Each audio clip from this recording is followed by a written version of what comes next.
Hi everybody, how are you? Guys, today I'm going to give you a short explanation of lesson 2. It's already in the Google Classroom. Miss Nicole has posted to you.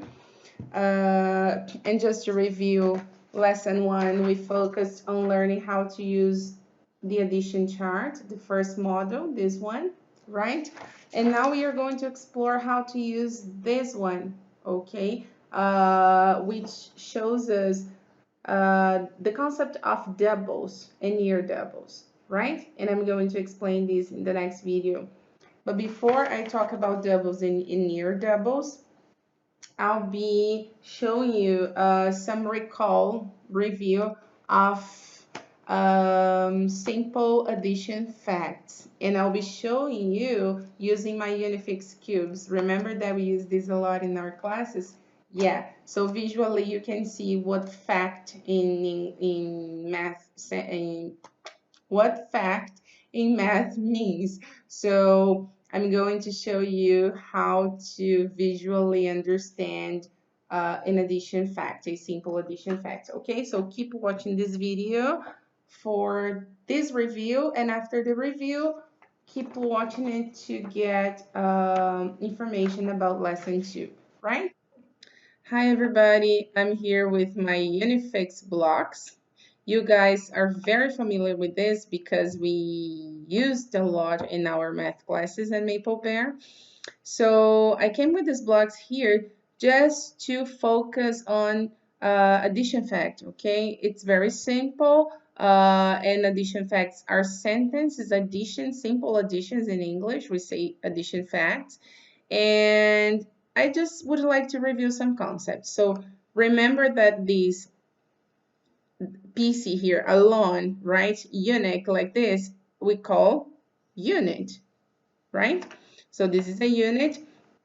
But if I group some units, some amount of objects or of people or whatever I'm counting, I'll get one group of things, one group of objects, people, whatever I'm counting. So this is one, but together they can make more, they can make bigger numbers. So 1, 2, 3, 4, 5. Together, the value has changed. Now I have 5, right? 5 cubes together. So if I have 5 cubes together, okay, and I add another group of 5 cubes together, looks ugly, let me fix it. Okay, and I group 5 more cubes, this is equals, of course, you know that, 10, okay? So this is a very simple addition fact. Why we call it fact? Because I have here concrete number of something that I'm counting, right? It's something we put together, we grouped. So I can see, and it's real, I'm counting this, 5 pieces of cube, right? The second fact is the other group of cubes I'm counting and I'm adding to the first group. So it's like this, right? And these two together becomes 10. So 10 only exists because of these two groups here, right? So the sum, remember what we call the result. The result in addition is sum. This number here only exists, because of these two facts here, right? So it's like, we can say that works like a pyramid, right? Because one number, one value, one group depends on another, right? So, well, I think that's it, right? So this is a simple addition fact, right? And when we do the opposite, when we invert, when we subtract, we have the subtraction fact, right? And that's why addition and subtracted are related fact, because I can have a sum and then can break the sum. I can subtract one part of this sum, right? So let's do the opposite. The opposite is the whole. This is the whole, right? What's my whole? 10. If I take away one part of the whole, the other part is my difference. Okay, so this is my result in subtraction, is the difference. Okay, so 10 minus 5 equals 5. So the difference between 10 and 5, right, is 5. Wow. I think that you guys, it's simple because you've been studying simple math concepts since the beginning of Unit 1. We understand now what unit, hundreds, tens are, and this is awesome. And one more thing I have to say about addition is that one piece like this makes one unit. So consequently, one group of 10 makes tens. And 10 groups of tens make 100. So we only understand the value of numbers according to the position of this number. Remember, I showed you this in the 100 chart and in the place value chart. So number 1 can be something very small like this, right? But depending on the position the number 1 is, can be a very big number. Okay, can be 1,000, can be 100. So it really depends on how many things I grouped. So our mathematics is based on grouping the numbers, grouping and placing the numbers to understand the value of them. All right, so that's it for today. That's it for now. Keep watching the continuing of this video because I'll explain more about this chart here, the chart number 2 of addition strategies, for addition strategies. Okay, see you. Hi everyone. So let's begin with lesson 2.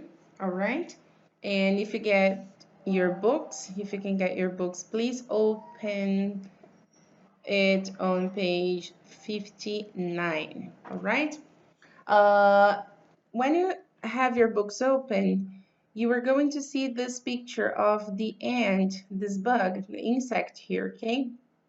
And it says, what doubles fact does the ant show? So what doubles fact does the ant show? Can you see any doubles in the picture? Well, you can use the doubles to find other facts. I'm going to talk about this.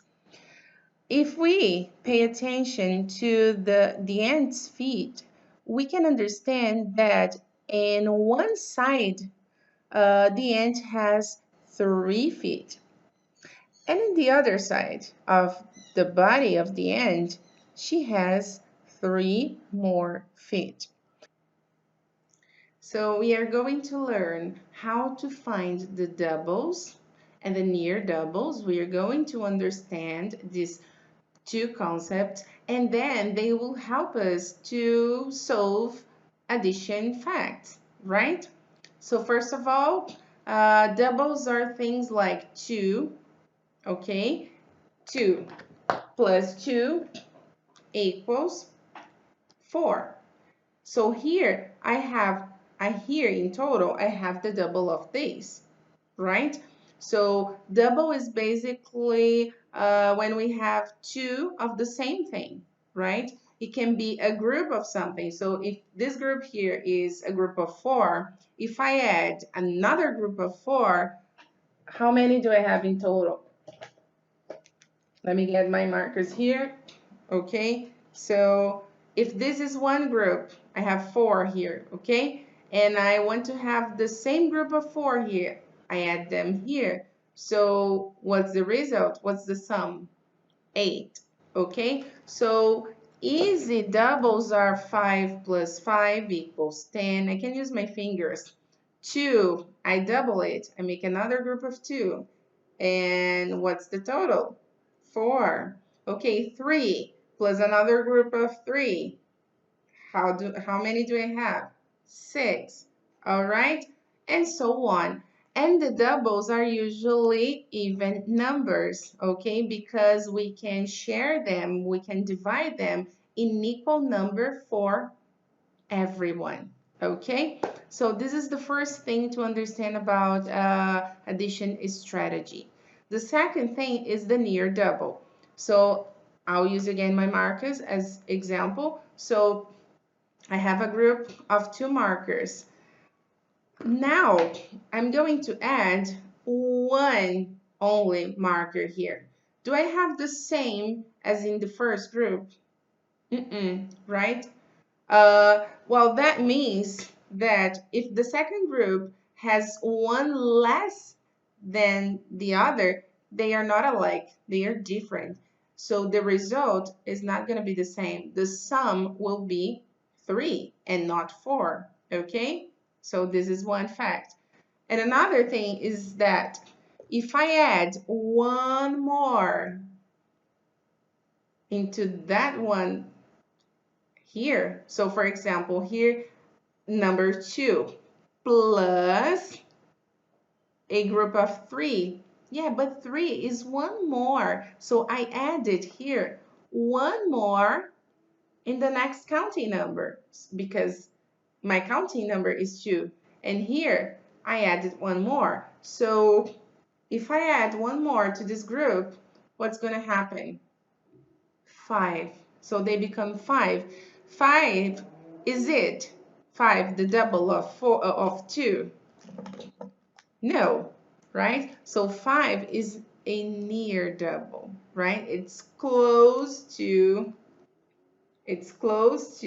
4, but it's one more, right? As well as 3 is close to 2, but it's not 2, it's 3. So I'm not having the same double result, double sum, I mean, the result that is the sum, because I'm not adding the same of something, the same markers, the same amount, the same group of markers. When I add exactly the same and I have 2 of them, I have the double. But if I add one less or one more, I get near doubles. Does it look clear? Does it sound easy? Can you understand? I hope so, guys. But okay, let's focus now on the addition chart 2, because remember we have 2 new charts in this unit. The addition simple chart, the simple addition chart. This one we look at and we used in the lesson 1 to understand how to do simple addition, 1 plus 1, 2 plus 2, and to find patterns, numbers increasing from the top left to the right bottom here because the numbers go increasing down on the chart. All right, so we used the first chart for this matter. And now we are going to use the addition 2. Right? The 2 is similar. They are similar, but it's not complete. It's not filled in because we are going to use for some specific purpose, okay? So I'm going to show you my improvised board. So it's gonna be a little more visual for you. All right, let's go for my improvised board. If you have your books with you guys, open it on page 59. and then you can see the same chart as I'm showing it to you now, right? This chart is an addition chart like the previous one, but this, it's incomplete. It's not filled in. So that means we can use and we can practice addition in here, okay? And we are using this one for a specific purpose today. That is, understand some strategies about how to find doubles and near doubles. Why? Because finding doubles and near doubles, we can make it easier in an easier way, addition facts, right? So let's go for the understanding of this chart. So first of all, I have a question. What pattern, guys, can you see in the blue column here? Not column, diagonal. So what kind of pattern can you see here? You can look at your books if you can't really see well my numbers, okay? So we have all even numbers, right? Very good. How about in the green diagonal? What kind of numbers do you see? What kind of pattern do you see? Okay, they are all odd numbers. Okie dokie. So let's analyze now the row. Okay, so the row is the horizontal direction. Okay, so what kind of thing can you tell me about the numbers in green?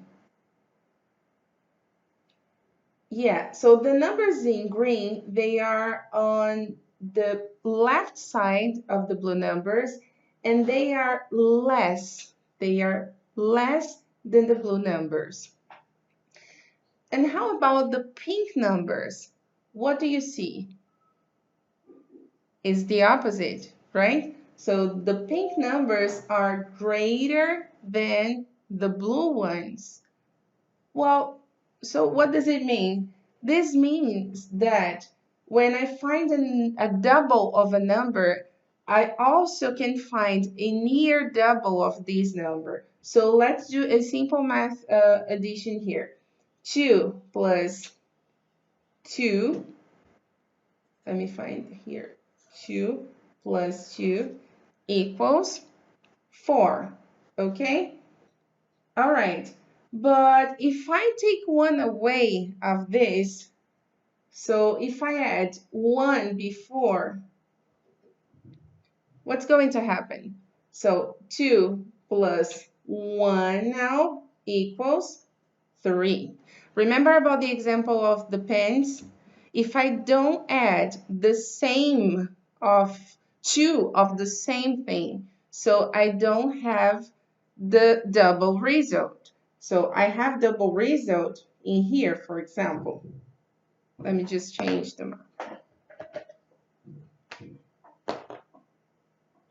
So to have the double, I need to have 2 of the same. So 2 pencils, 2 apples, 2 erasers, whatever you're counting, 2.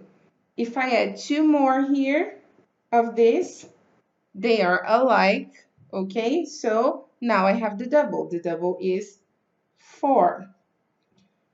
But if I add 1 less, 1 before, then I have a near double. I have 3 and not 4 anymore. So 2 plus 3. I'm sorry, I did it the wrong way. 2 plus 1 equals 3. So 3, it's not 4, but it is close to, right? So that's why we call it near doubles. One more example. Let's go for another number, a different one. Let's go here. 5 plus 5 equals 10. This is another very simple double fact.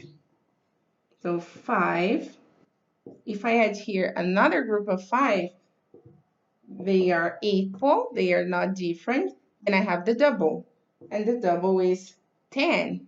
And 10 is a number that I can share, I can divide by everyone. If I'm talking about food, if I have 10 sandwiches, I can share them to everyone as the same amount. So everyone is going to have the same number of sandwiches, okay? So 10 is a number that I can share. But if I add 5 of something, 2, so 5 now plus 4 of something, how many do I get? What is the sum? 5 plus 4 equals 9. Is it 9 the double of 5 like we've just seen in the first one? No, right? But is it close to? Yes. So that means I have a near double. So a near double can be 1 more than the number I'm counting. So I can add 1 more than this number, or I can take away 1 of this number. Right, so why we are talking about near doubles after all? Well, to understand that some math sentences, some addition sentences, addition facts, call it the way you want to, they can get easier to be solved if we memorize or if we understand the double of everything. So, for example, 5 plus 5 is 10. 5 plus 4 sometimes sounds or looks a little confusing, but if I know that the double of 5 is 10, I can remove 1. Oh, 5 plus 5 equals 10, so 5 plus 4, it's 1 less, it's 9. So doing this mental math, calculating in your mind, it gets easier now. One more example. Let's go here. 6 plus 6 equals 12. So that's one possibility. But how about 6 plus 8? 6 plus 8. Well, if I know that 6 plus 6 is equals to 12, I'm here, right? 12. And I add 2 more. 1, 2. What number do I get? Here? 14. So I add 2 more here. Then I get 14. Because I get close to. Why? I had in my mind the double. So I got close to the number. And then it got easier to find the solution for the addition fact. So now it's time for you to try to do this during the practice of your books. You have there 6 practice exercises. I hope you guys can do it. You can make it. If you have problems with this, please text me and Ms. Nicole. So we are going to try the best as we can to illustrate this to you. All right. Let me show me one more example. So this is a strategy to make it easier for you to solve addition facts. That's why we are working on double facts. 7 plus 8. Teacher, 7 plus 8. It's hard. I don't know. But you know that 7 plus 7, what is the double of it? Let's check. 7 plus 7 equals 14. So if 7 plus 7 is equals 14, the double of 7 is 14. So one more, I add one more, then I have 15. Wow, easy way to find the result. Okay, so that's it for today. I hope you guys can do your double facts and addition facts too, near doubles, and Please let me know about your feedbacks. See you next time. Bye bye.